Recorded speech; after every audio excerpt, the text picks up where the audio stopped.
Hello दोस्तों, मेरा नाम दिनेश प्रसाद साहू है और आज मैं आप लोगों के लिए धान के प्रमुख कीटों के अंतर्गत तना छेदक और पत्ती लपेटक को लेकर के आया हूं, जो कैसे हानियां पहुंचाती है, कैसे अपना लाइफ साइकिल करती है और इसको नियंत्रण करने के क्या क्या उपाय हैं, इसके बारे में आप लोगों को संपूर्ण जानकारी दूंगा। तो कृपया करके इस वीडियो में मेरे साथ शुरू से अंतिम तक के आप लोग बने रहिए। तो सबसे पहले हम लोग बात करेंगे तना छेदक का। तो तना छेदक करता क्या है?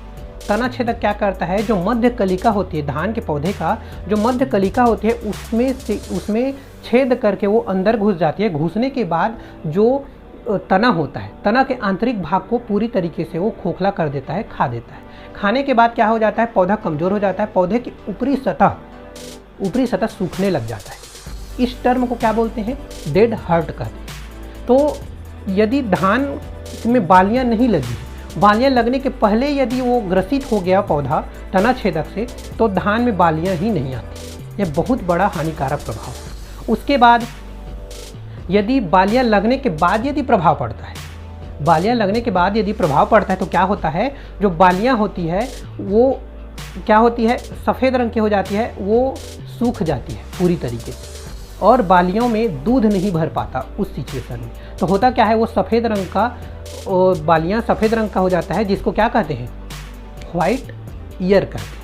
ठीक है, ये टर्म को वाइट ईयर कहते हैं। अब आप लोगों को बताऊंगा कि जो क्या बोलते हैं तना छेदक होता है उसको कैसे पहचानेंगे। तना छेदक जो होता है उसमें दो काले कलर के धब्बे पाए जाते हैं, उसके आधार पर आप वयस्क को पहचान सकते हो। ये होता क्या है, तना छेदक करता क्या है, तना छेदक पौधे को तो पूरा कमज़ोर कर दिया। तना छेदक करता क्या, पौधे को पूरा कमज़ोर कर दिया, इससे बहुत ही ज़्यादा हानि प्रभाव पड़ता है। तना छेदक सबसे पहले तो जो नर्सरी का जो पौधा होता है उसकी ऊपरी सतह पर समूह में अंडे देती है और वो कुछ दिनों में फूट करके शिशु में बदल जाता है। शिशु में बदलने के बाद वो क्या करता है, वही मध्य कलिका के अंदर छेद करके अंदर घुस जाता है और तने को खाना स्टार्ट कर देता है। कुछ दिनों बाद पौधे कमज़ोर हो जाती है। इसके लिए आप लोग को नियंत्रण करना चाहिए। नियंत्रण कैसे करना चाहिए आप लोगों को बताना चाहूँगा कि जो धान कटाई के बाद जो ठूंठ रहता है, धान का जो ठूंठ रहता है, जिसे हम लोग छत्तीसगढ़ी भाषा में नरई बोलते हैं, उसको नष्ट कर देनी चाहिए। ठीक है। और एक बात, यदि हम लोग धान को नर्सरी से ले करके आ रहे हैं कहाँ पर, मेन फील्ड में रोपाई करने के लिए, तो धान के ऊपरी सतह को धान की लंबाई के 25% ऊपरी सतह या फिर 3 से 4 सेंटीमीटर ऊपरी सतह को काट करके अलग कर दीजिए, जिससे उसमें अंडे वो दिए रहते हैं समूह में। तो वो अंडे को यदि हम लोग काट करके अलग कर देते हैं तो मेन फील्ड में तना छेदक नहीं आ पाएगा। इसके अतिरिक्त आप लोगों को बताना चाहूँगा कि जो विभिन्न प्रकार के केमिकल नियंत्रण है उसको हम लोग उपयोग कर सकते हैं। एक तो केमिकल नियंत्रण को बहुत ही कम मात्रा में बहुत ही कम उपयोग करना चाहिए। यदि कीटों का हानिकारक प्रभाव बहुत ज़्यादा हो जाता है तभी उसका प्रयोग करना चाहिए, क्योंकि उसका साइड इफेक्ट अभी होता है। ठीक है। तो केमिकल नियंत्रण किस स्थिति में करना चाहिए, यदि डेड हार्ट पूरे एरिया में 10% एरिया में दिखने लगे। यदि हम लोग 1 एकड़ में यदि धान लगाए हैं और उसमें 10% में यदि डेड हार्ट दिखने लगे, तो उस स्थिति में हम लोगों को केमिकल नियंत्रण में चले जाना चाहिए। तो केमिकल नियंत्रण के लिए कौन कौन से केमिकल उपयोग कर सकते हैं? धान के खेत में यदि 10% डेड हार्ट दिखाई देता है तो उस स्थिति में हम लोग रासायनिक नियंत्रण में जा सकते हैं। तो उसके लिए मोनोक्रोटोफास 36 सीसी 1 लीटर प्रति हेक्टेयर के हिसाब से छिड़काव करना चाहिए।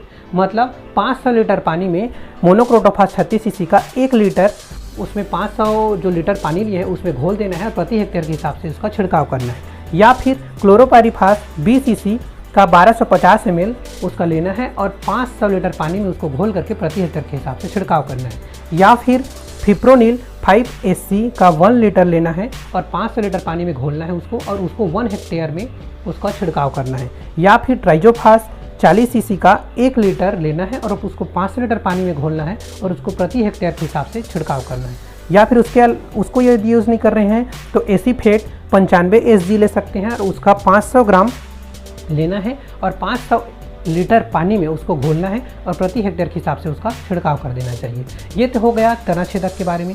अब हम लोग आएंगे पत्ती लपेटक के बारे में कि पत्ती लपेटक कैसे क्या करता है। जो पत्ती लपेटक होती है वो पत्ती लपेटक कैसे कार्य करती है। पत्ती लपेटक सबसे पहले जो पत्तियों के सिराओं पर अंडे देती है, समूह में अंडे देती है। अंडे देने के बाद वो क्या करता है, 6 से 8 दिनों में वो जो अंडे हैं वो फूट जाती है। फूटने के बाद वो किस में बदल जाती हैं, शिशु में या फिर सुंडियों में बदल जाती हैं। सुंडियाँ क्या करती हैं, जो पत्तियाँ हैं उसको पहले कोमल पत्तियों को खाती है, उसके बाद पत्तियों को मोड़ करके, पत्तियों को मोड़ लेती हैं। अब पत्तियों को मोड़ने के बाद उसको जो विभिन्न प्रकार के उनके लार द्वारा जो रेशम जैसा उसका धागा टाइप से संरचना होती है, उससे वो पत्ते को पूरी तरीके से लपेट लेती है और उसके अंदर में रहती है। अंदर में रह करके पत्ते को पूरे खुरच कर खा जाती है। पत्ते को पूरे खुरच कर खा जाती है, जिससे क्या होते हैं, पौधे कमज़ोर हो जाते हैं, पौधे झुलसी हुई मुरझाने टाइप से दिखने लग जाती हैं। इसके लिए आप लोगों को यदि प्रति पौधा 1 से 2 पत्तियां यदि मुड़ी हुई दिखाई देती है, तब इसके लिए आप लोगों को रासायनिक उपचार में चले जाना चाहिए। या फिर उसके पहले आप लोगों को बताया हूँ कि पत्तियों के ऊपरी सतह को काट कर ही रोपाई करें। यदि नर्सरी में पौधा है तो क्या करता है, पौधे की ऊपरी सतह में ये ऊपरी सिराओं में अंडे देती है। तो यदि पौधे की पत्तियों को काट करके हम लोग रोपाई करें तो क्या होगा, पौधे की ऊपरी सतह को 3 से 4 सेंटीमीटर काट देते हैं और उसके बाद रोपाई करें तो वो अंडा मेन फील्ड में नहीं जा पाएगा। तो इसके लिए इसका भी नियंत्रण कर सकते हैं। जो पत्ती लपेट तना छेदक के बारे में हम लोग किए हैं, जो नियंत्रण किए हैं, उसको इसमें भी कर सकते हैं। पौधों के जो ठूंठ है उसको नष्ट कर सकते हैं।